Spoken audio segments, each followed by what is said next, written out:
I mean, they're giving us trash all day long. Why don't we fight back? And so I have an idea. You know what? I have an idea, and then I want to hear yours. We should pick a date, say 2 weeks from now. Let's say 2 Thursdays from now. Guys, we pull up the date 2 Thursdays from now. Whatever that is, that'll be November, or shoot, let's make it next Thursday, or next Tuesday, whatever. We should pick a date, pull up a calendar. We should pick up a date. In fact, let's not wait too long. Let's pick up a date, or maybe we should give it longer. I mean, I'm kind of brainstorming here. Maybe it should be early December, where everybody goes and protest the biggest media outlet within 20 miles of them, and bullhorns them and speaks out and hands out Ron Paul blackout flyers pointing out he's being blacked out in the media. What's your idea? I like that. That's good. That's good. My idea is I'm not really that good at explaining. I'm not as eloquent as you are. No, I'm not eloquent. I'm a hillbilly. Tell me. Okay, so I watched this documentary. It's not like a conspiracy one, but it was really good. And if you haven't seen it, Alex, I recommend that you watch it. You can watch it on Netflix. It's really it's entertaining. It's really cool. It's called Exit Through the Gift Shop. And what it's about this street artist named Banksy. And he's probably the most famous street artist in the world because nobody knows who he is. He's kind of like the Robin Hood of this underground world of street art. And this documentary kind of covers a little bit of that. And it's just real interesting the way that it's made.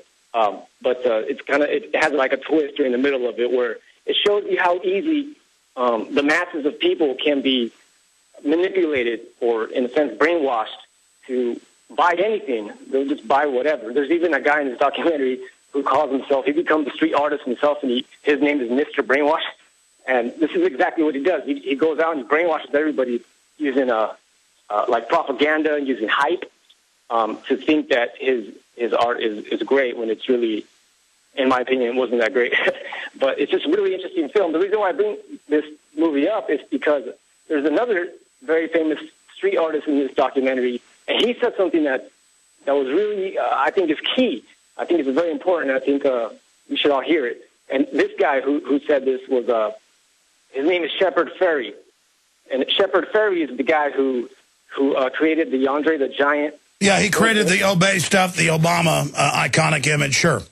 Yeah, the Obama thing. And anyway, he was in this documentary, and he... the power of tagging things, I'm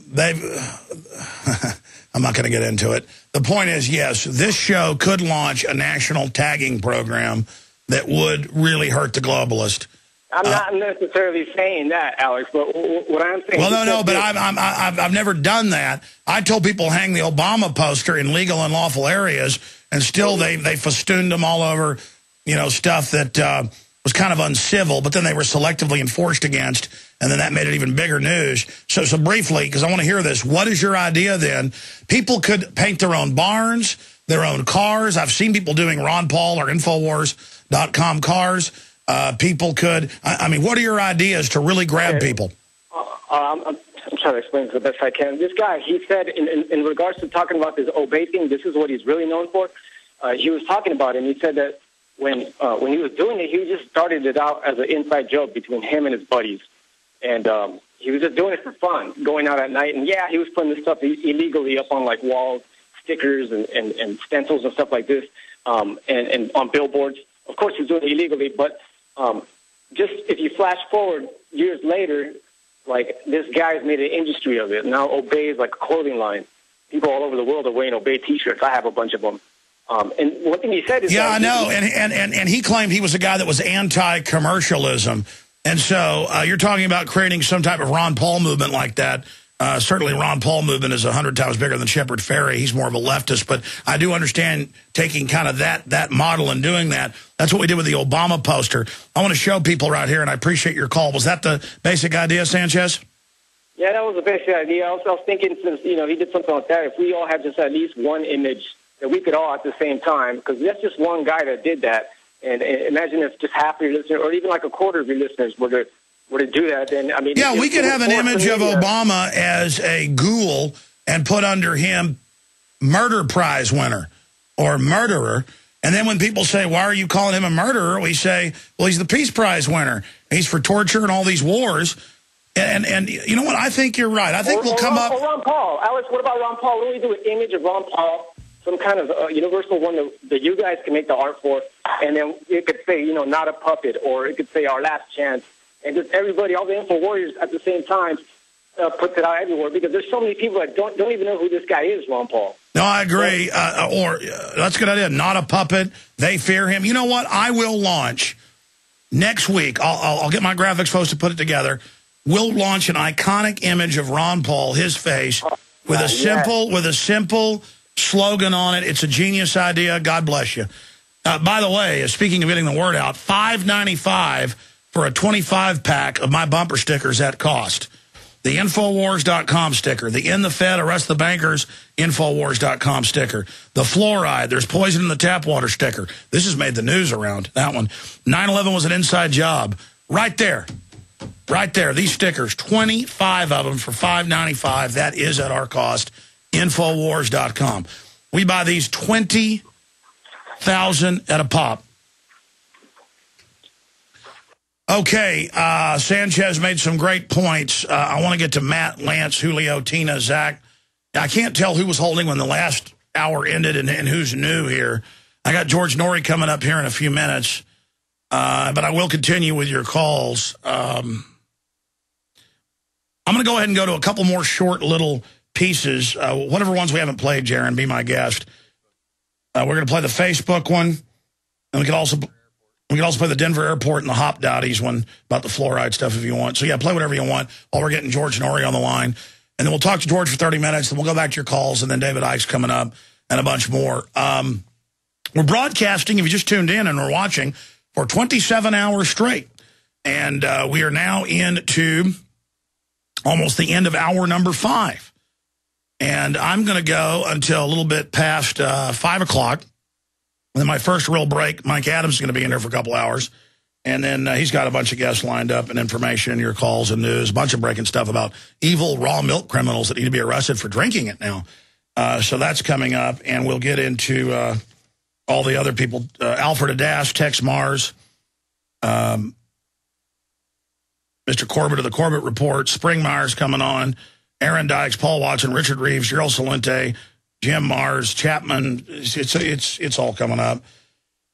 And we will continue here. Why are we doing this? Well, it's fun to do a 24-hour-plus broadcast sometimes, but it's also fun and informative to have a money bomb. The idea of people that are against the globalists giving money to an organization, to a media outlet to build a bigger structure, more equipment, more crew, to up the level. Look at how we've grown in 4 years. Who can deny it? We're routinely linked on Drudge Report. They have all these national TV hit pieces on it. InfoWars and Prison Planet have more than tripled their audiences. The films are viral. Everything we do is just bam, bam, bam, breaking through. And it's all because of you supporting us and spreading the word and my hard work and the crew's hard work and dedication. So InfoWarsMoneyBomb.com. I know it's well over $100,000. But I'll tell you, we usually launch these a month before, get the website up. We did this 15 days before. I didn't promote it like I normally do. The economy is in a tailspin. We've normally raised $100,000 by the time that we even kick the money bomb off in the month before. I like to get started. We've now raised it to that point. We need to get to the 500,000, or at least a respectable 400 and something. We've supported Ron Paul. We've supported all these other groups. Ron Paul said 4 years ago that half his initial money when he first ran for president came from audience of this show telling him so. And that was the numbers and things they had from their feedback, asking folks how they found the Paul campaign, why they donated. This is such an important platform, not just for myself and the callers, but for the guest. And that's why it's so important. So donate today at InfoWarsMoneyBomb.com, or buy books, videos, bumper stickers to support us. A lot of these deals now, actually, we don't make any money, so but it does get the website out and educate people, and that's what I really care about at the end of the day. So InfoWarsMoneyBomb.com. We also have the eBay area. When Mike Adams fills in for a couple hours, I'm going to go back there and paint and do some work and do some original stuff for the eBay deal, some paintings and some pen and inks for folks that donate as well. Those will be auctioned off at eBay. We got the bullhorn being auctioned up there and the sledgehammer and a lot more. It's all at InfoWarsMoneyBomb.com. The free video streams, the audio streams, all of it, the donation buttons, InfoWarsMoneyBomb.com, or if that site gets sluggish as it does sometimes, Simply go to Infowars.com. You can find it all duplicated right there. We'll be back after a couple more clips of the nightly news made possible by your support. Here it is.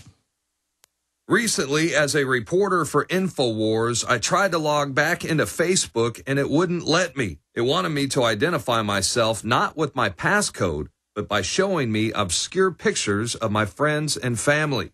I had the feeling that it had something to do with testing their face recognition technology, and then I saw this article in the Wall Street Journal. We know governments are quietly using face scanning cameras on street corners and in airports, and they have license plate scanners, but how are they going to get the public to openly accept a surveillance society? Well, Facebook recently teamed up with CBS to promote their new fall drama, Person of Interest, to condition people to opt in to their face recognition program. They know who these people are and what their names are, and they want you to confirm it for them. Sure, the security measure confirms who I am, but it also confirms for them who my friends and family are.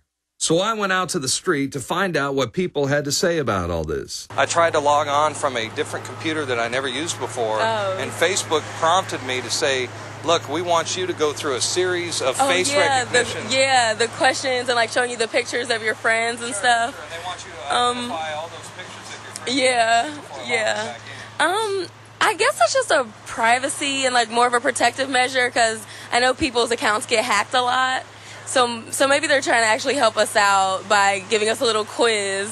I think I know what you're talking about where they show you pictures and it's like, oh, is this person? And you're supposed to confirm it. I think that's really weird. I know it's used as a tool just to make it easier to tag people, but I've never heard of it being used to get you to like get back into your page. You feel comfortable with the fact that Facebook is data mining all your personal and private information, including, your friends and family's activities? I mean, I can't say that that's comfortable, but I think anything that you put up on the internet is up for public scrutiny. I'm not comfortable with that at all. Although I know they're doing it, and I wonder exactly what they're doing with all the information. The government agencies realize that it's a good way to, pick up on things that they don't like, or especially illicit activities. You should, keep your settings on private, and you should be careful with what you post on there. It's easier to monitor people on Facebook than it is to tap people's phones, I think, to a certain degree. Anything you put up on the public sphere, I think, is essentially public information. Just with the internet in general, we are getting more used to like our business being out there and just getting used to, I guess, our privacy diminishing a little bit. I'm just not going to be very informative on Facebook anymore. No, untag myself from every post that I've ever been in. Some people are concerned that Facebook, it might be used to acclimate the public into accepting surveillance society. Absolutely. I definitely think that while it might not be intentionally so, it could be intentionally so, but it's definitely serving as that. I think it is getting us acclimated to a surveillance world.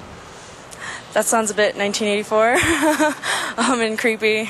People are getting really used to sharing all kinds of information, putting everything about their entire life online. We're putting a lot of information in a public sphere, and that information is accessible to anyone. I think it's definitely acclimating people. Who knows if that could be used for good to hold us to a higher standard or for something else. It's really about what we do with it. I personally love Facebook, and it's just a way for me to keep in contact with my friends who live all over the world. And for anyone to use that for like keeping track of people, I think that's just really creepy, actually. I don't feel comfortable with that. It's incredible. Internet kill switches, cybersecurity, the takeover of the web, warrantless wiretapping. This is America 10 years after 9/11, and it has nothing to do with keeping us safe. Zuckerman, the owner of Facebook, insultingly called his own users dumb Fs. But worst of all, once you've posted your photos and your personal data on Facebook, they say they own it forever. You can make your account private, but it's always there. They're using it. Social networks like Twitter, Facebook, and all of it, they have deep government ties. Google was set up with funding from In-Q-Tel, a company whose main client is the CIA. As Wayne Madsen reports, the CIA has always used the popular media of the day to push their propaganda. And today we see Facebook expanding their face recognition capabilities. I'm Darren McBreen for InfoWars Nightly News. Alex, back to you. We now take you live to the Central Texas Command Center in the heart of the resistance. You're listening to the